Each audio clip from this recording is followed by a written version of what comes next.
Budget के बाद P Chidambaram माफ कीजिएगा बजट पर ही प्रेस कॉन्फ्रेंस के जरिए अपनी बात रख रहे हैं। आइए सीधे लिए चलते हैं आपको। There are also limitations of conventions. Keeping all that in mind, the speech focuses on a few important things which needed to be said, and I've tried my best to say that in a manner that average people reading the speech will understand what we are trying to do and what we have done over the last 2 years. We have put the economy on a more stable foundation.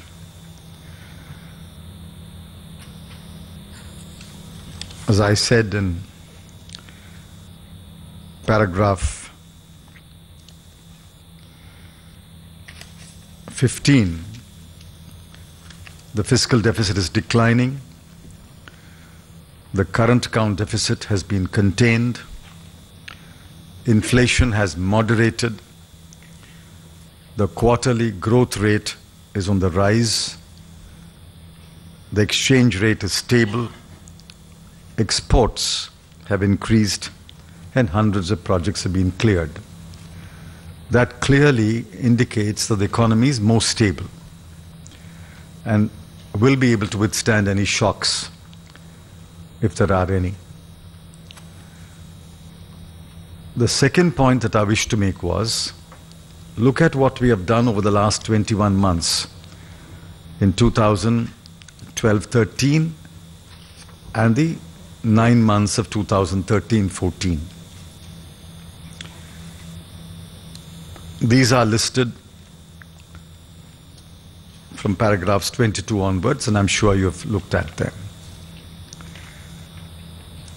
The third thing I wanted to say was, look at the record of the UPA government over the last 10 years.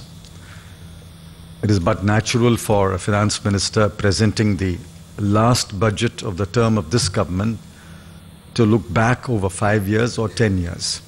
Since the UPA has been in office for 10 years, I naturally look back at 10 years and pick some examples to show that notwithstanding what some people may say, the country has made significant progress.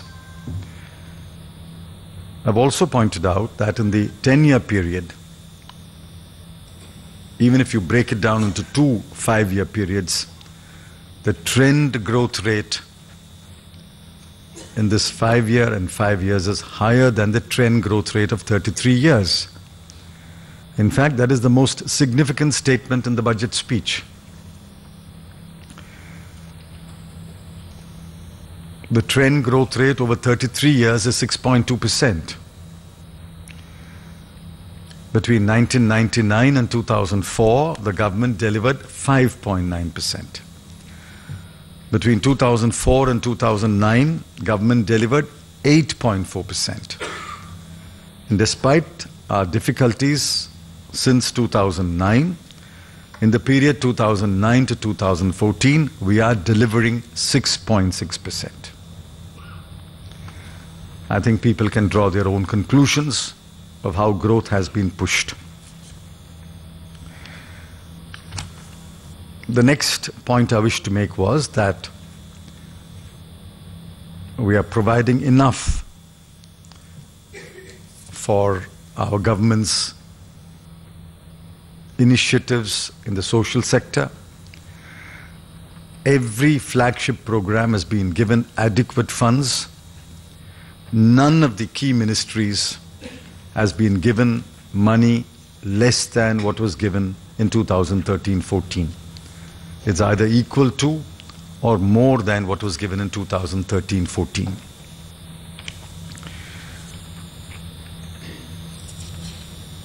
We've also outlined what any government should do. There is a whole lot of reforms that require to be done in the financial sector. And then there are a number of steps that have to be taken to take the economy forward. These have been noted from paragraph 58 onwards, and more particularly from paragraph 70 onwards. I think the 10 tasks that I have outlined are the tasks which no government can ignore. No government ought to ignore. There has to be bipartisan, multi-partisan support for these 10 tasks. It is these 10 tasks, if performed well, that will take India's economy to a higher rank. And I'm aiming at taking India's economy to the 3rd rank, only after the US and China.